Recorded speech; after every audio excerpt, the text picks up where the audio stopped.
Well, hello and welcome to the B2B Growth Think Tank. And this is the second live virtual hot seat panel session that we've done. So if you're watching here live, welcome. If you're watching the replay, welcome. If you're listening to the podcast in the future, welcome. I hope you're well. I hope things are going great with you. So what we are going to do on this episode today is I have three esteemed and equally handsome guests that have their own unique expertise when it comes to business growth. And what we're going to be doing is brainstorming some actionable ideas to basically help solve somebody's real actual business challenge that they have going on in their business right now.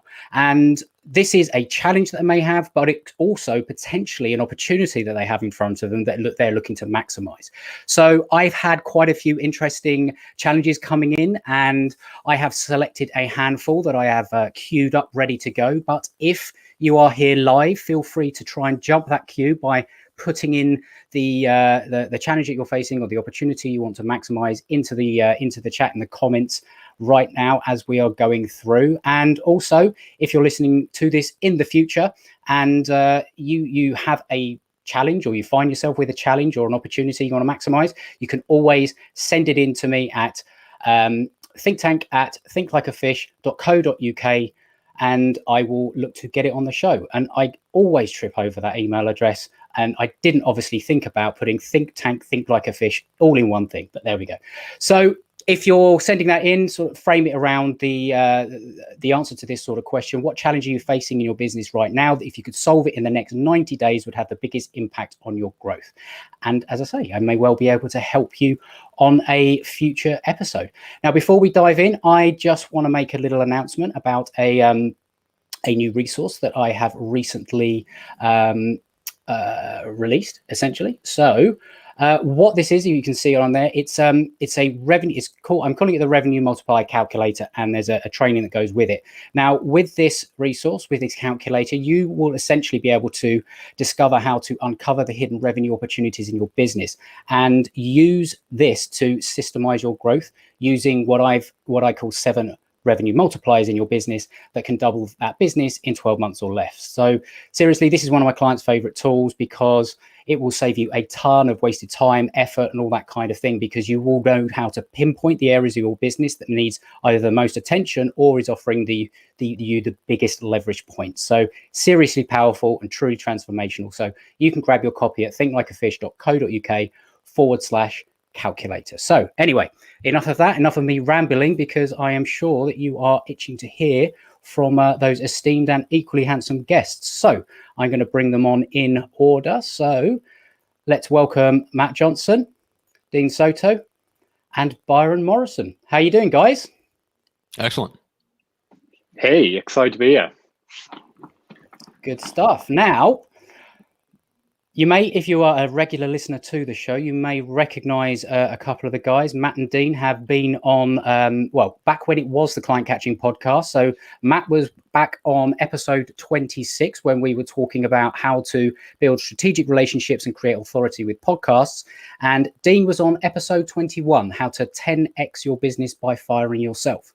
And Byron is a first-time guest. So I am excited to welcome back a couple of my favorite guests, and also to welcome a new guest to the ecosystem that is the B2B Growth Think Tank. So what I want to do quickly is go around and just sort of get the reminder of who the guys are, what they do, and what kind of problem they solve, and really what they're working on right now that is the most exciting. So why don't we start with our new boy, Byron?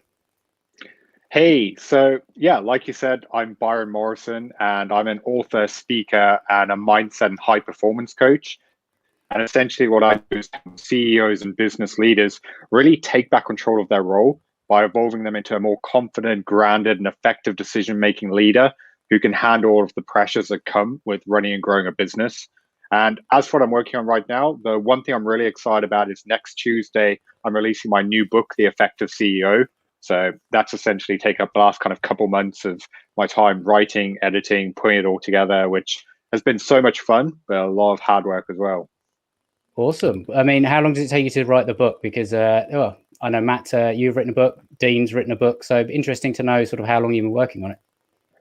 This one, to be honest, I've only been working on for about 3 months, but my previous book took about a year and a half. So it was definitely a very different size project. And this one was a lot more condensed, which I did intentionally because I think it's really easy when you're writing your first book to try and cram everything in and overdo it. And yeah, my first book was just like an encyclopedia, which was just ridiculous. So I learned the lessons there. Good stuff. And because I can see Matt, your book in the background, I'm gonna come on to you. Just remind everyone who you are, problem you solve, and what you're working on at the moment. So Matt Johnson, author of MicroFamous and agency founder. So what we do in the agency is launch and produce podcasts for business coaches, consultants, speaker, author types. So people that are experts in their field, a lot in the real estate, mortgage, financial services, that kind of professional services kind of area. And then I do podcasting. So host the MicroFamous podcast and appear regularly on other podcasts such as this esteemed show and others like it. Absolutely fantastic. And I was lucky enough to come on to the MicroFamous podcast it was probably a month or so ago now, but that was good fun. And yeah, it's definitely one to check out if you're interested in the whole MicroFamous, and you and I are fellow introverts, and yes.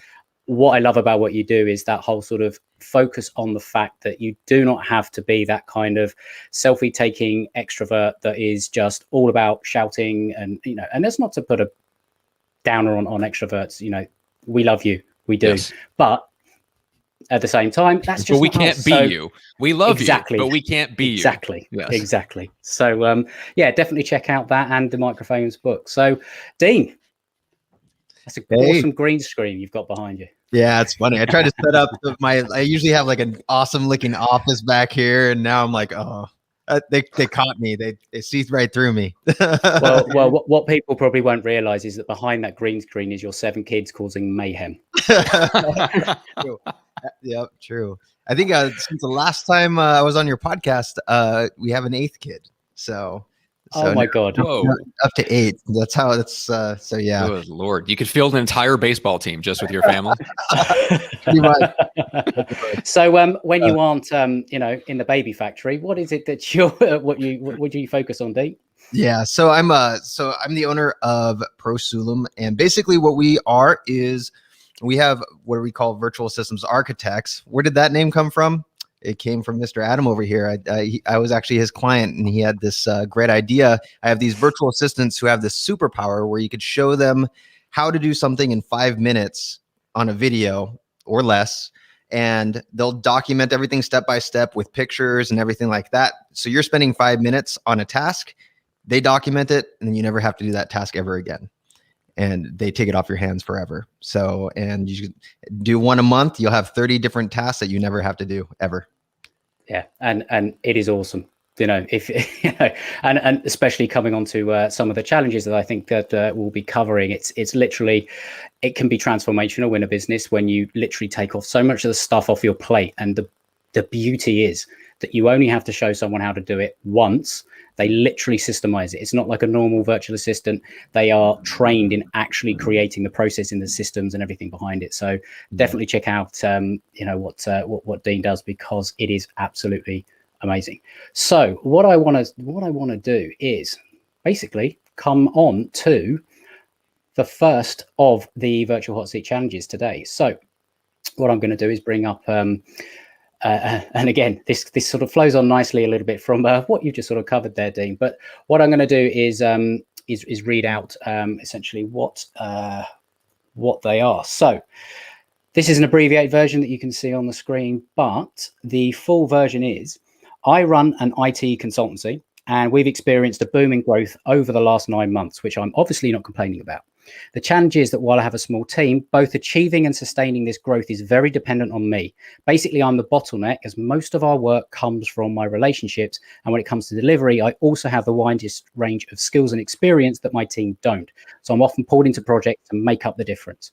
And this is happening across almost every account. And it feels like my mental bandwidth is totally maxed because I don't know or have the time to work out how to change this. How can I maintain this growth when most of the burden lies within me? So I would actually like, even though it sounds like a real systems answer, I heard a little bit of a mindset issue here. So I want to start with Byron to see what you would say about this first off. So for me personally, I see this challenge in a lot of businesses because I work with a lot of kind of CEOs who've taken an idea to market, they've grown it, and then things are starting to explode.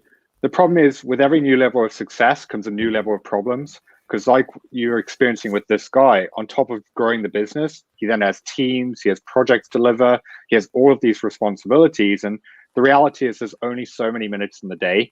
So this is why I would really challenge him to sit down and really audit what he's actually doing with his time. Because if he's only one person, there's only so much he's going to be able to get done. So he really needs to figure out what's going to be his zone of genius. What are the biggest levers in his business that really drive them forward that only he can do?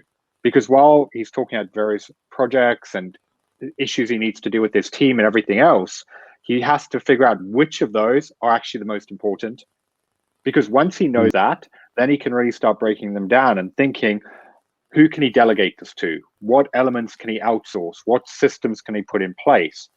Whereas trying to do everything, that's why he's struggling with bandwidth, because it's going to leave him scattered, bouncing around from one thing to the next. And a big part of this, like you said, is a mindset issue. It's really doing that inner deep work to really uncover why hasn't he let it go? Is there some perfectionism in there? Is there an issue of not trusting his team? Which on a deeper level, I would then even question, has he hired the right people? Because why does he have them around there if he's not letting it go? And then for the tasks that he recognizes are important, but don't necessarily need to be done by him, then taking the time to train them up.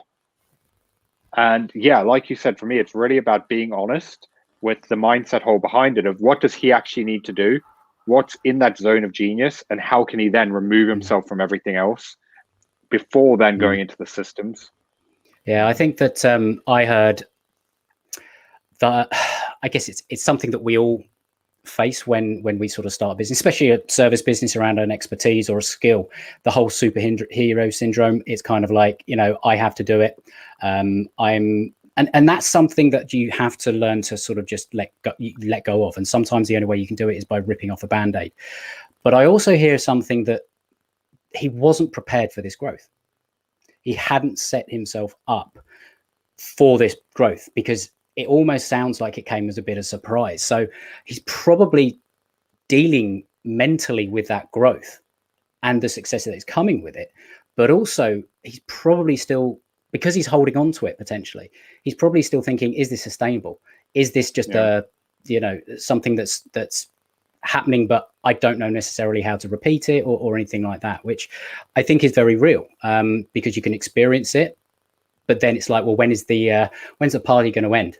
And when am I going to come back down the other end? I think there is something there potentially. But when it comes to actually thinking about a practical side of things, or a systematic way of sort of maybe removing yourself for the bottleneck, Dean, you are the expert on this. Like this is your wheelhouse. So what would you sort of think about saying to someone in this sort of situation?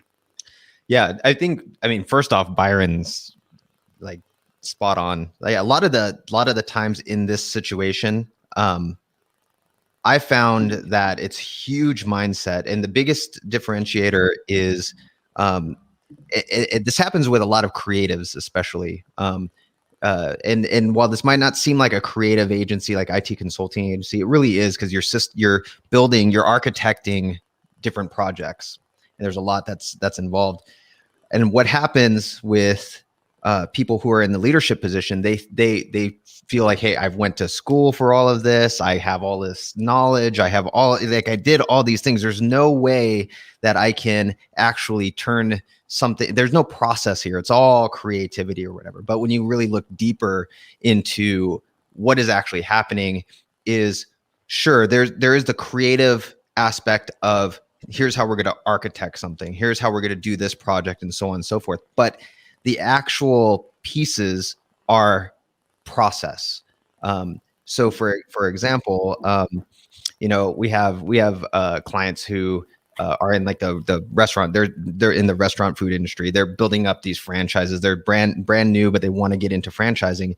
And you have them saying, well, they're architecting how they want their store to work inside the actual restaurant, and so on and so forth. That's all created by the owner. the feel, the culture, everything like that. But once that's done, just like a Monet or a Picasso, you can actually, once the painting's done, you can actually have a process to step by step show literally each brush stroke how to create that same exact painting. The initial 1% of the creativity is on the owner, but the process that is can be done by somebody else. And in fact, there's places in China right now where you can get a Monet, an original hand painted Monet by somewhere else. And it's literally a line. I have a picture of a guy doing the exact same thing in a line with different Monets. And it's really a step-by-step process. So document and being able to document once the thing's created. So for example, when someone's coming in with, hey boss, I have this question or whatever. Well, what is the process to answer that question so that you never have to do that again, and documenting that? Yeah. And I think some of the challenge potentially comes because if my assumption of this person not being prepared for growth, he wouldn't necessarily been able to actually think about some of that stuff before it happened. So he's kind of now reacting, and that's what we do. Growth is nice when it happens, but it also brings with its its own set of new challenges. And I think that by not being prepared, maybe it doesn't allow you to really consider the next part of your business, so the next level of your business, and be able to actually either think about what that culture is, or think about what is it that I want to be known for? What is it that I want to do for my clients? What is it? Because if you're IT services, I mean, that covers a whole range, but is there something specific? And the more you do something specific, the better you get at it, and you can build repeatable processes around it. Right. It may well mean looking into your business and actually finding some of the things that are less profitable, the things that are not actually working as well for the client, and actually reducing some of that first before you can free up some of your time. And that's something that exists in lots and lots of service businesses. I know agencies are very, very prone to it. And Matt, do you have any experience along a similar sort of line when it comes to that kind of thing? I think one of the biggest mistakes consulting firms and agencies make alike is selling too many different things to too many different types of people. So I had a really good model in my life that straightened me, that disabused me of any notion of doing that. But even I got off track when I first started my own thing, and I got caught in that freelancer trap for a while. So the agency that I used to work for sold one thing to one type of person, and that's where I eventually came around to. And by following, starting with that as my starting point, selling one thing to one type of person, then I was able to follow some of the things that Byron and Dean have talked about, the mindset stuff of getting in touch with my superpowers and the systemization stuff. But those things wouldn't have worked as well, and it wouldn't have resulted in an agency that I run in 4 hours a week if it hadn't been for the fact that I restricted myself to selling one thing to one kind of person. And then that may not be your goal if you're building a company to sell. Like, look, you take all the growth you can and you make it look as great as you can on paper, and then you get the hell out of there. But if you're building a business that you want to enjoy, that will fuel your lifestyle, I think selling one thing to one kind of person is the key to a lot of that, because then downstream, it makes everything else easier. Once you figure out your superpowers, you can way more easily offload everything else, because you're doing one thing over and over and over again. And so if you make that decision to sell one thing to one kind of person in that kind of environment, you can follow Dean's process and start getting things steadily off your plate, and you can more and more focus on your superpowers like Brian talked about. And those things will actually start to pay off a lot faster if you're not then turning around and selling a new and different type of package to a different type of client that you then have to start that process all over again. And I think that's where a lot of people get trapped.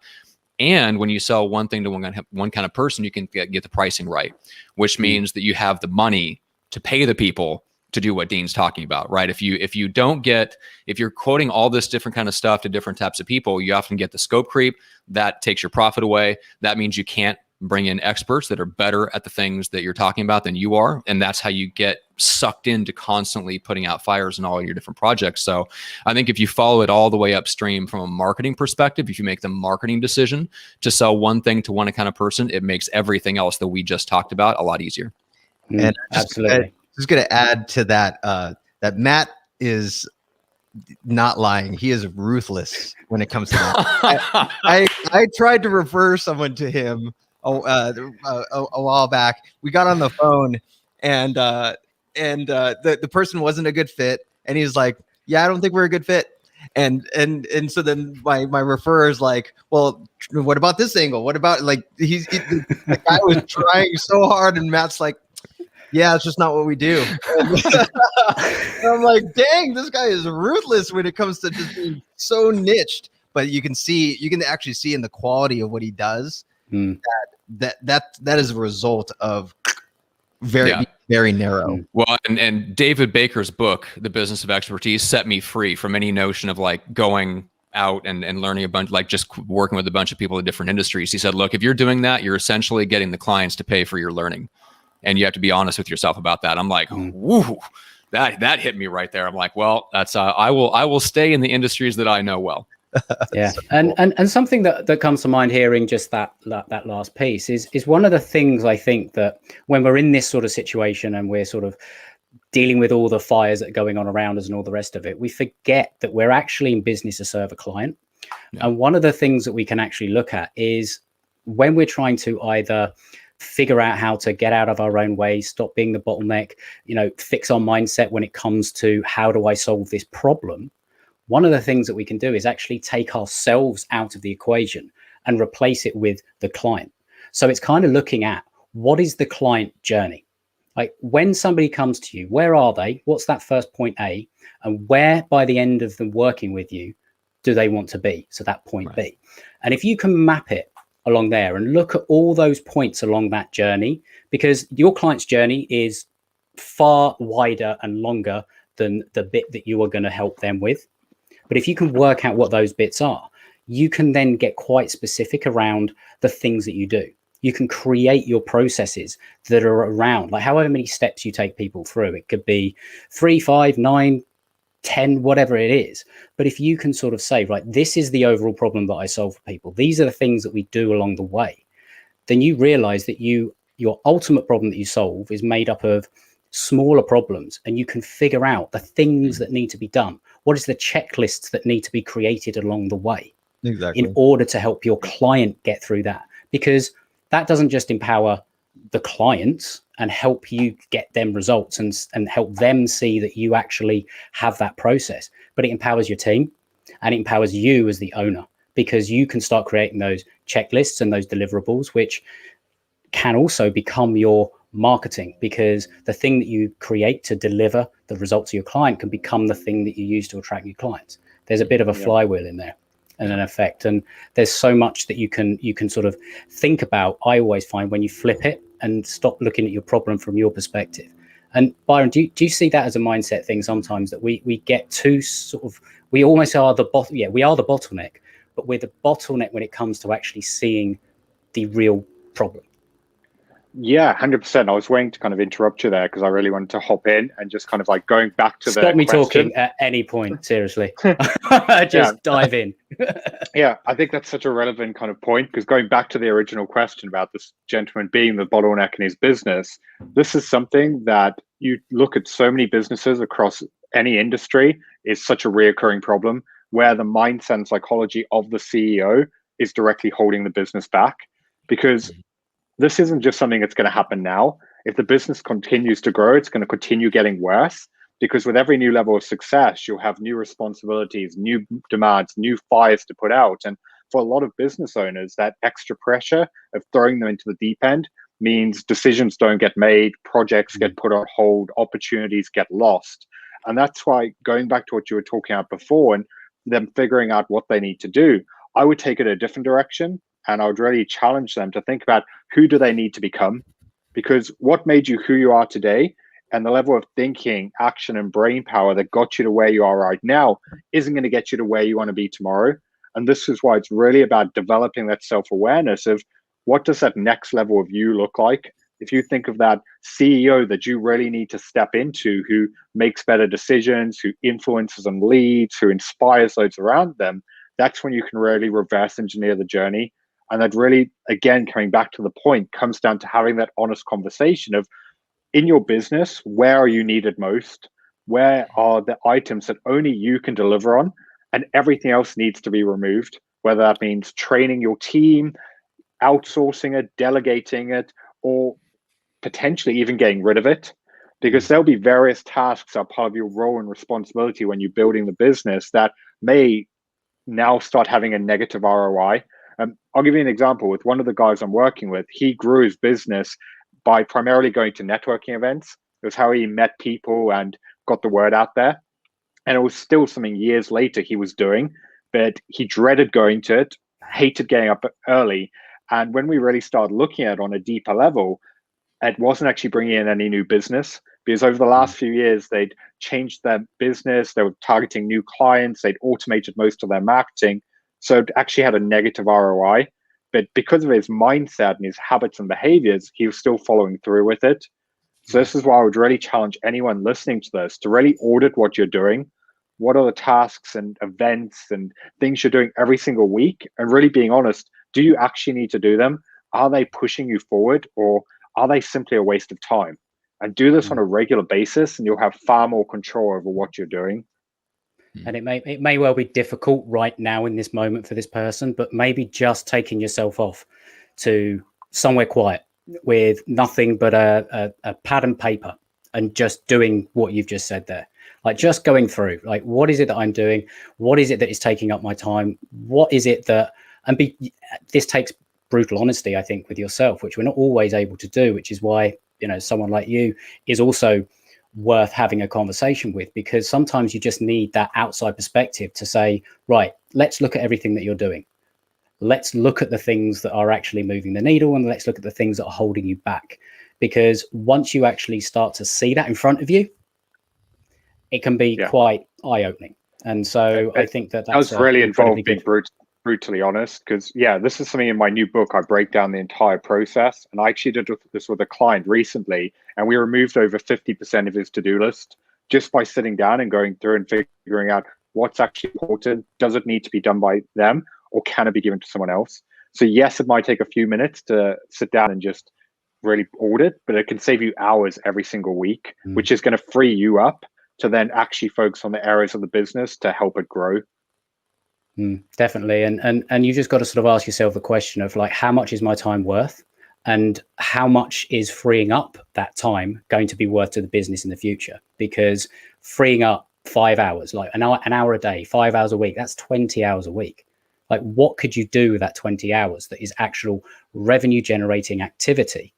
Or at the very least, activity that is going to allow you to get your business to the position where it's operationalized to the point where everything is going to run and it's not going to break when you do bring on those new clients in the situation like this. But I think, unfortunately, there's no easy button for this one. I think it really is, you have to take stock of where you are. You have to really consider the things that are important and against the things that are urgent, and actually have that in front of you, because unless you do that, you don't actually know what you're dealing with. So I think there's some fantastically practical ideas in there for that one. And I do hope that it has been valuable. So what I want to do is move on to the next one. And I'm going to select this one. So this one has come in, and it's all about ideas for moving into a new market or a new segment or something like that. So this person's challenge is that we are a financial planning firm that specializes in working with business owners and C-level executives. We've identified a subsector within this list that we'd like to focus on, the legal sector. And because there's a lot of opportunity and there aren't any competition positioning themselves at this sector in our area. What would you suggest for marketing into this sector? So, Matt, why don't we start with you on this one? What were your first thoughts around this one? Well, I mean, knowing what I know, working with people that are in the professional services space, the financial planning space, it's a good question for me. So knowing what I know about podcasting, that's what I would do. But it's not just because podcasting is the hammer that drives in every nail. It's because in the world of professional services, especially the legal field, credibility is going to be your biggest problem. And so, I talk about in the book how your level of influence in a space rests on three things: authority, visibility, and relationships. And one of the easiest and first things that you can tackle with a podcast is the relationship problem, right? Having relationships with all the influential people in that space. If you start a podcast and you do it well, you're going to have 25, 30, maybe 40 or more relationships by the end of that first year in podcasting. And you can have relationships with all the people that are at the top of that field that all of your, potential clients are looking up to and respecting. That alone is priceless. Now you top that off with the fact that interviewing them publicly is going to make you visible, and they're going to turn around and share those interviews. Legal is one of those areas where podcasting is not huge in. There's still plenty of market space. There's all kinds of niches in the legal space for a new podcast, and especially one that's hosted by a financial planning firm. So there's a lot of opportunity there. Yeah. Now, one thing, Matt, that is interesting, I do know that they do have a podcast, but it's not focused on the legal sector. So gotcha. It could be something that could be shifted, I guess. Yeah. Slightly. Sounds like it. I was going to say, if they they're looking for capitalize on a new vein of clients that they weren't initially targeting when they first started their podcast. Yes. Yeah. Okay. Yeah. I mean, definitely that's, it's worth looking at completely rebranding to go after that, if that's really a sector you want to dive into. Years and years ago, I took the agency that I used to work for, and they wanted to break out of their original industry, and they wanted to go into 4 different industries. So instead of launching one show that tried to cover all of them, we did a targeted show branded for each different industry they went into. That was way easier to get guests for. It was way easier to market, and it was extremely successful. And so that's the direction that I would go. At the company level, there's a company called Drift that does this really well. They do corporate podcasting at a high level, and each of their podcasts is hosted by somebody different within the organization and is targeted at a completely different part of their niche.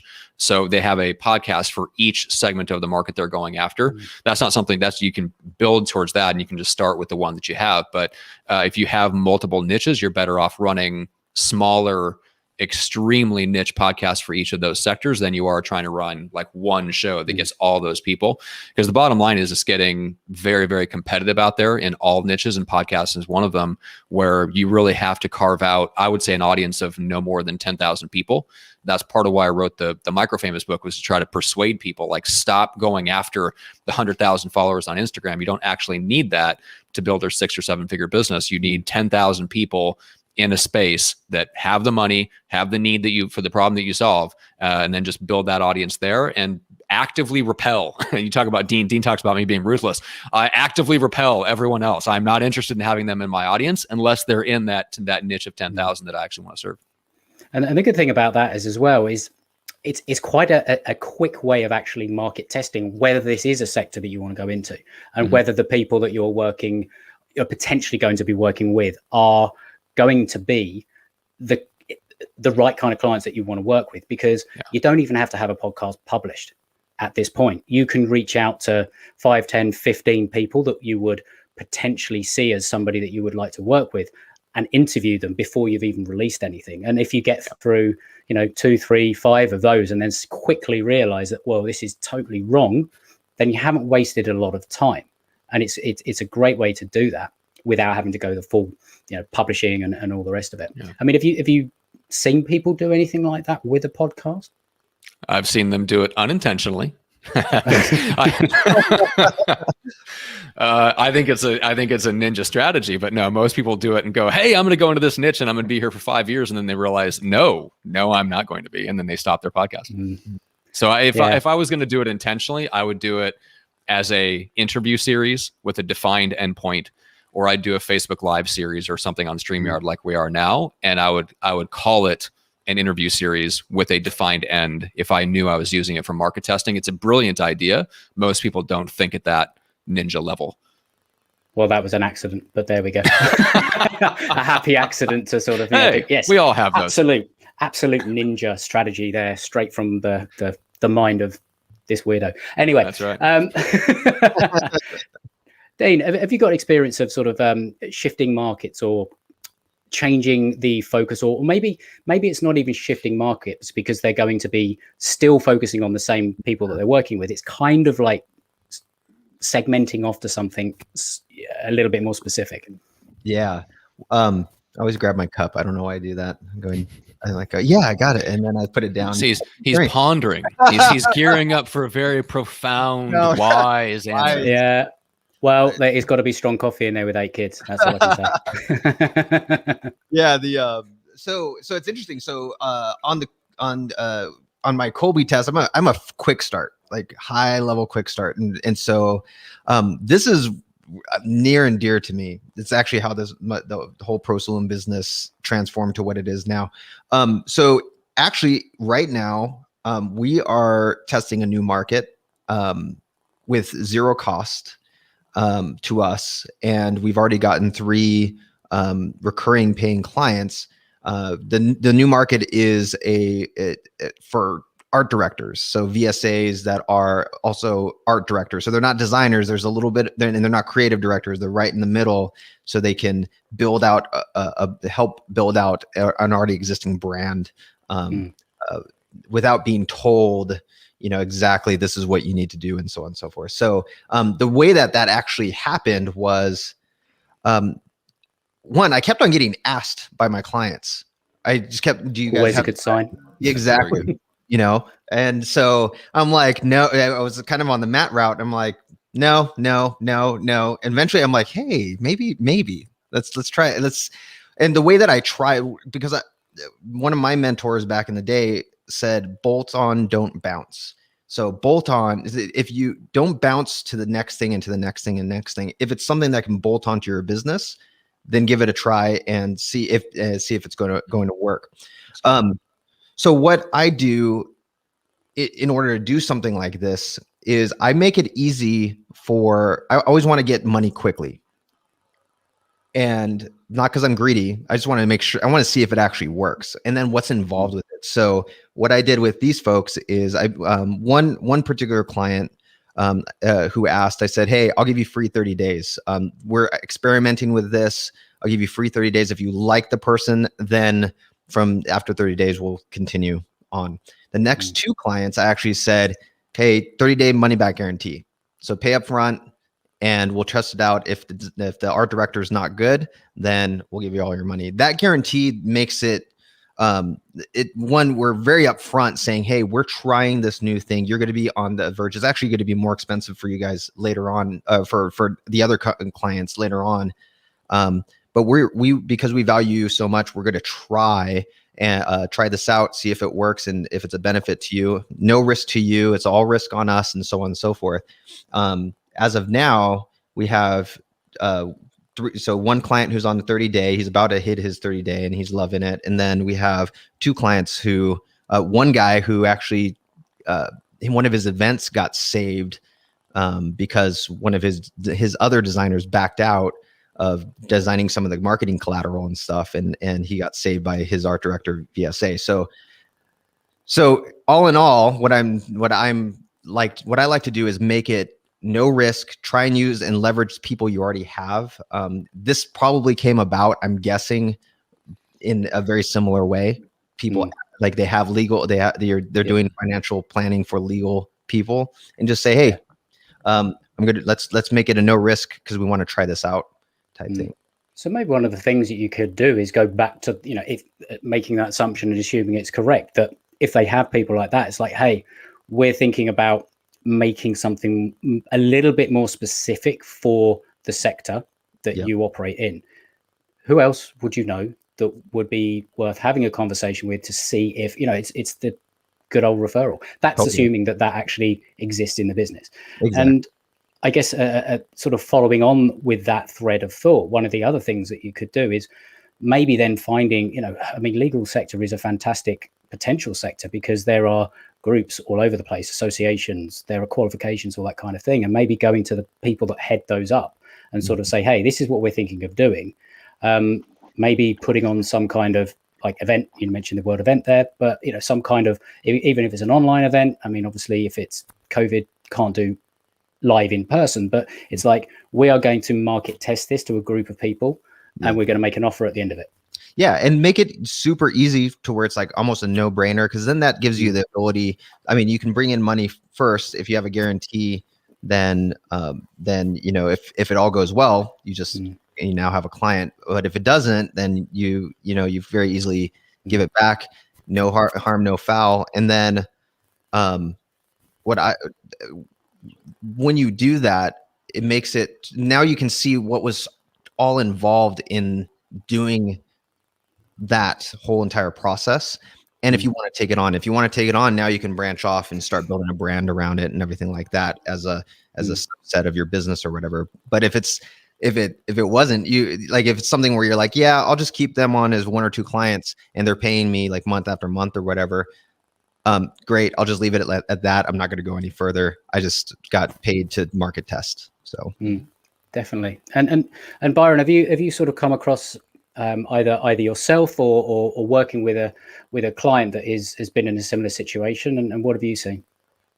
Yeah, the kind of first thing that came to mind is if this was me and I wanted to test a new market and I wanted to do it with spending as little money as possible and really kind of removing the risk, is the thing that came to mind, obviously, if they're going after C-level executives and business owners, LinkedIn would probably be the perfect place to really hone in and taking like a 3 kind of prong approach of priming your LinkedIn profile, really positioning yourself as someone who solves that problem, who you're looking for, putting together a series of content, whether it's video or text posts, whatever it may be, talking about their problems, challenges, building trust, and then also using the platform to build up conversations and creating relationships, because that could then build into the other ideas of starting a podcast and interviewing people and really positioning yourself as that leader. And in a very short period of time, you could establish the positioning and also see, does it actually resonate? Are people engaging? Are people wanting to find out more? In this day and age with the internet, you could set that up, you could test it, and if it doesn't kind of relate to people, you could pretty much just kind of move on without a lot of people would have that kind of fear of, oh, people are going to see like we're pivoting too much or it's going to look bad. No one remembers what you're doing. Like no one's really paying that close attention. So you could really take a few weeks, a few months, whatever it is, jump in, connect with all these people, put yourself out there. And if it connects, amazing. If not, you've got your evidence and then you can really pivot accordingly. Yeah. And I think that there's a couple of other things in there that come to mind as well, is that's the beauty of something like LinkedIn, for example. You can, if somebody is going to take ownership within the firm of this sector, then that person becomes the expert. And it's actually something I worked in a wealth advisor firm a few years ago, and one of the things I remember saying to one of the advisors and brokers there was, where do you have a affinity already? And he basically used to race go-karts for, championship, go-karting. And long story short, said to him, why don't you focus on the motor industry and become the known advisor in that industry? And that, he sort of went, don't know. And anyway, long story short, ended up going that route and just going into the network that he had and all the rest of it. And that's where so much of the business came from. It was just ridiculous because he had that affinity and it was just quite simple. And one of the other things that comes to mind as well was talking about the content stuff and trying to figure out the market and all the rest of it. One of the simple things you can do with LinkedIn, the whole point of it is starting conversations, right? So it's looking for, it's not about looking for business, it's about starting conversations. And one of the things that you could do is just look to target some people and invite them to something like this. Again, Matt, you said the similar thing. Something like this, and you don't have to call it a live stream. It could be behind closed doors, whatever. And you could call it, I don't know, a focus group, an executive briefing or something like that, where you're looking to get a handful of people around the table and asking them what they see these going on in the industry, what's happening, et cetera, so that you can get a feel for what's going on obviously in the industry with them, understand the challenges and the problems, and then ask them the questions that you want to know the answers to in order to find out whether or not this is the kind of thing. And you can even in these situations ask them outright, if we offered you this, would this be something that would interest you? Like that's the kind of thing that you can do in these situations. And I think that there's so much opportunity out there that sometimes we don't necessarily see some of the first steps. And one of the first steps is select someone to become the figurehead of this new segment, update your LinkedIn profile and start conversations, and then move them through the process. And I think there's there's a kind of there's a journey to go on within that, and it is, you know, where do I start? Who do I start with? When do I make my go no go decision? And then when do I sort of really sort of operationalize this in the business? And I think that you have to go through that process before you dive in. And I think that's why this question was asked. And I think it's a very smart question to ask. So thank you very much, guys, for your input. And I am just checking the time, but yeah, we've got time for another one. So let's have a look at this one. And this is a bit more maybe systems focused, not sure. But this one, because I love this question, first off, because a failure to follow up is a virus that will kill any business. That's what I think, right? And so many of us miss out on the opportunities that exist from following up properly. And I'm really glad that this person has noticed it and is now asking how to fix it. But what they're saying is that we're pretty good at getting leads into our pipeline, but we're letting too many of them go cold. I know we need to follow up better, and there's a lot of opportunity being lost because of it. The trouble is, I'm not really sure the best way to do it. Any ideas? So, Dean, when it comes to follow up, I mean, there's a lot of options. Obviously, you can follow up in multiple different ways, but how do you think about follow up before you then go and actually do it? Yeah, that's a good one. It's funny because like I've actually had to I'm naturally an introvert, as just like you guys. So for me, it's actually really hard to follow up on my own, right? Because I always think like I'm interrupting or I feel like I'm kind of getting getting this what's that called, like being a pest, right? So for me, one of my friends, I would consider him a mentor as well, but we're kind of more peers and friends. A guy named Damon Zariadis. He writes the time chunking method on Amazon. It's like one of the top productivity books out there on Amazon right now. He is so simple. Like he reminds me of Matt. He's very just like narrow focused on how he actually creates his systems. He literally he uses a simple convert kit for his email. He loves the simplicity of it. And all he does is writes one email that goes out every 2 weeks that gives a little productivity tip here and there. Doesn't sell anything, doesn't do anything fancy. It's probably like maybe 3 paragraphs of just a really nice productivity tip. And he does that, and he has about 2 years worth. He just every week or every 2 weeks, he writes another one, adds it to the campaign. Another one, adds it to the campaign. That guy, he went from having very little engagement with his readers to having just a tremendous, like he has, as soon as he puts out a book, it's just like, boom, number 1 productivity done. And we've kind of done that with ours as well, where I'll have a little signature at the bottom of our of the thing saying, hey, if you want to schedule a discovery call, if you want to, if you know anybody, if you want to refer, it's just a little signature. And then I'll just send a little tip. I don't know if you guys can see here on that wall over there. That wall over there is 52 weeks worth of just very simple systems tips. Something that I can hammer out real quick. I put them every time I feel like doing one, which I don't feel like doing them most of the time. I'll just pop it in there. It goes into active campaign, and so now we get hit, and it works. It actually a lot of people from the data we get, it's around 6 to 7 weeks.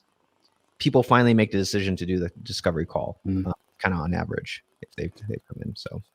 So you're sort of thinking follow up in terms of having even an autoresponder, a drip, or whatever you want to call it. But it's literally the easiest way is email.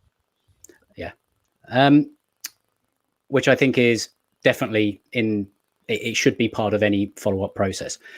I think that the challenges, and what I like about what you've said there, is that most people think, oh my God, I've got to write this massive bloody email sequence, and what am I going to say, and all the rest of it. But actually, some of the most common questions you can answer, and I'm sure you get a lot of them over time, you could just put that into some form of sequence and have that as your drip, and that little signature at the bottom.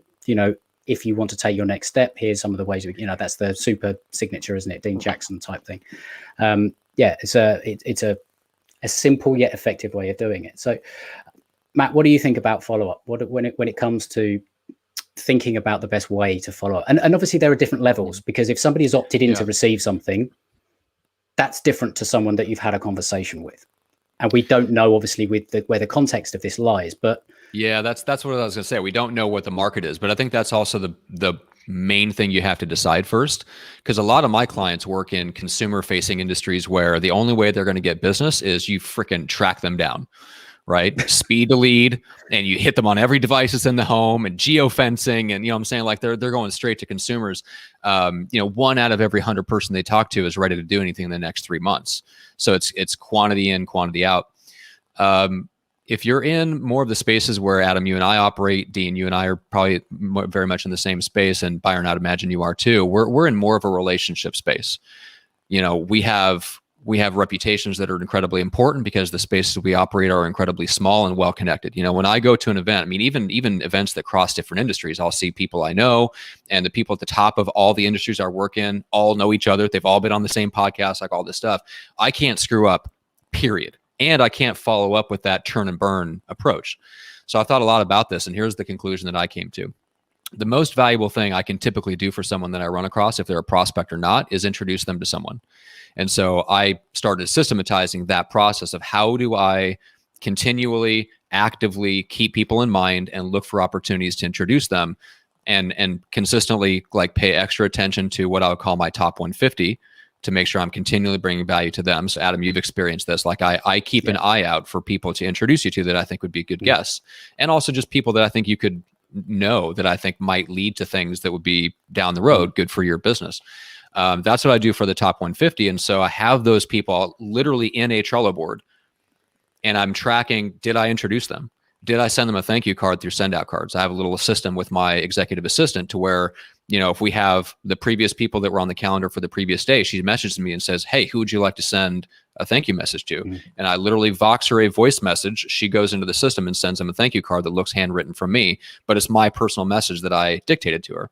So we have these systems in place, but as systematic as I am and as well-intentioned as I am, I had to put it into a Trello board with other people to support me. Otherwise, it would not get done. And I think we do way too much of this. I need to, I just should, I shoulda, coulda, woulda, and we put this pressure on ourselves to just change who we are. Stop trying to change who you are and build a system around you that does most of the work for you. And I think that's the answer for the vast majority of people. And I think one of the key things is having a system like that. And it's interesting because I've actually done something similar, but in Asana. So, it doesn't matter about the tool, Trello, Asana, whatever you want to use. And it's something similar, which is on a 30-day loop.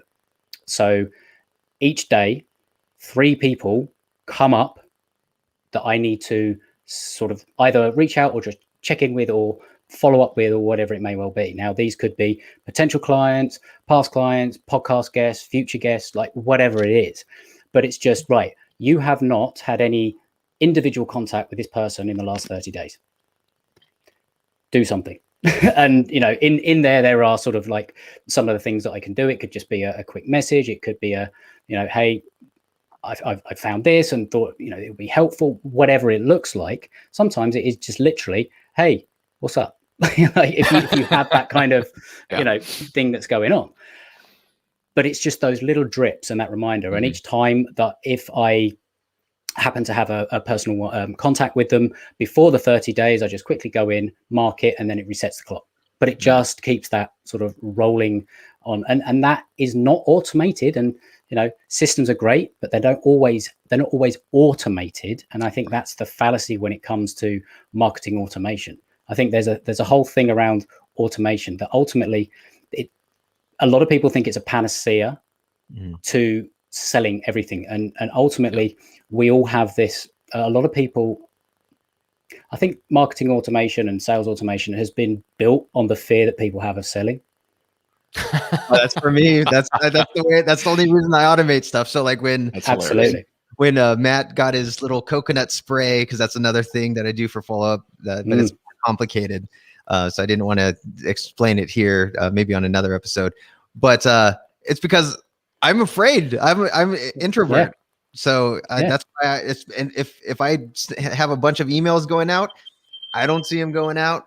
I feel it. It just boom goes out, Yeah. At the same time, at some point, we all are going to need to have a conversation. So what can you do in terms of follow-up to create or reignite a conversation? And I know we're sort of getting to times of Byron. I want to get your thoughts on this around maybe the mindset of, what we've just discussed there around maybe the fear of follow-up or the fear of sale or the not wanting to be a pest. Have you seen that exist in people's minds, and how do you help them think about it? Yeah, all of the time. Like, it's such an interesting thing because a lot of people who don't want to follow up, there's that fear of rejection in there. Like, I'll speak to clients all the time who know they need to pick up the phone because that's how they generate leads, they convert sales, whatever it may be, but they avoid it because there's something deep down that's really sabotaging them. It's that, oh, I'm going to get rejected. The person's going to say no. They build up the story in their head, whereas the reality is people are busy. People have got things going on in their life. They might not be thinking about your product or service right now. And I would even flip it a different perspective of you not following up is actually doing them a disservice. Because if you're amazing at what you do and your product or whatever it is going to change their life, you have a duty to that person to really put yourself out there and give them the best possible experience of why they want to do it. Going back to the question though, kind of what I took away from it, and one of my bigger understandings was this person doesn't have a system in place to track it. Because if they're getting all these leads in, but they're letting them go cold, building on what you said, really sit down on a fundamental level and think about how do you need to structure it? Because whether it's a case of, okay, I've had this conversation, I need to set a reminder for myself in 7 days to follow up with them, or building it out in, there's so many different pieces of software, or you could even do it in notes or an Excel spreadsheet, have something in place where you can monitor, these are all of my leads. This is when I last spoke to them. This is when I'm next going to speak to them. Look at every day and keep on top of it. So yeah, I would really be thinking of what's the mindset issue stopping someone doing it? And then do they have the right system in place to keep it top of mind so that they don't forget about it?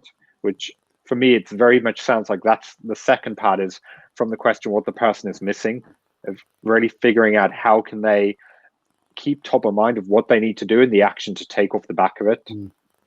And I think that comes down to the context that's missing ever so slightly. But if they don't have a system to follow up, are they generating leads and having people, opt in and all that kind of thing? And do they need that drip sequence, or are they more of the, we generate, I wouldn't call them a lead, they're more of a prospect or something like that through a referral or a conversation or something like that. So that is a different follow-up process. So you have to, first of all, know where you are and what type of follow-up system you're wanting to create. But either or, the whole point of it is keeping top of mind. And maybe a simple thing that you can do is everyone that you sort of come into contact with or whatever, you make sure you connect with them on LinkedIn. Even if they are somebody that comes in and opts in for something, you can find them and go and connect with them on LinkedIn. That's another touch point, and they'll see content that you put in, or if they're Facebook, if it's more that side of thing and that channel. But business to business tends to be LinkedIn. There's certain things that you can do there. So I want to try and keep to time as close as possible. So first of all, thank you ever so much for your input. It's been very valuable. So it's a lot of stuff that's come up that I didn't necessarily think of. So thank you ever so much. What I want to make sure is that people get a chance to find out a little bit more about you. So start with Matt, pursuingresults.com. That's the website, and the podcast is there. What should people expect to find when they go there? Well, pursuingresults.com is for the podcast production service. So if you want to become MicroFamous and you're in the coaching consulting space, go for it. You can also check out the MicroFamous podcast, and that's where I talk about marketing for introverts specifically. Awesome. And Dean, I put freedom in 5 minutes because that was another, but it's also prosulum.com. Yeah. Which is prosulm.com. Yeah, prosulum.com. But freedom in 5 minutes, it generally will bring you right to ProSulum at some point anyway, so it's all good. Basically, there's a masterclass there that actually teaches you the entire system to hire. So if you were to hire a virtual assistant or somebody here in the States or wherever you're at right now, it teaches you the exact system that we use for creating the 5-minute documents from video. And so you can take it, use it, whatever, or you can go to Prosulum and actually have it done for you. So awesome. And Byron, byronmorrison.com, and the book's coming out. So is that going to be sort of there as well? What can people see? Yeah, that's right. The book's coming out next Tuesday. So that's going to be obviously promoted on the website. And then the easiest place to really follow what I'm doing is LinkedIn, and then also Facebook, where I do daily videos, posts, and everything else on how to really be a more effective leader and CEO. Awesome. So yeah, if you're listening in the future, I will put all of those links in the show notes. And if you're watching the replay, I will also include them underneath this. But it is bang on the hour, and I am going to shut up and say thank you very much. I'm just happy that we kept the time. But thank you ever so much, guys. It's been an absolute pleasure to have you here. And I hope that everybody that has sent in the challenges has got some incredible value, because, well, they must, because it was brilliant. So anyway, guys, thank you ever so much, and speak to you soon. Thanks.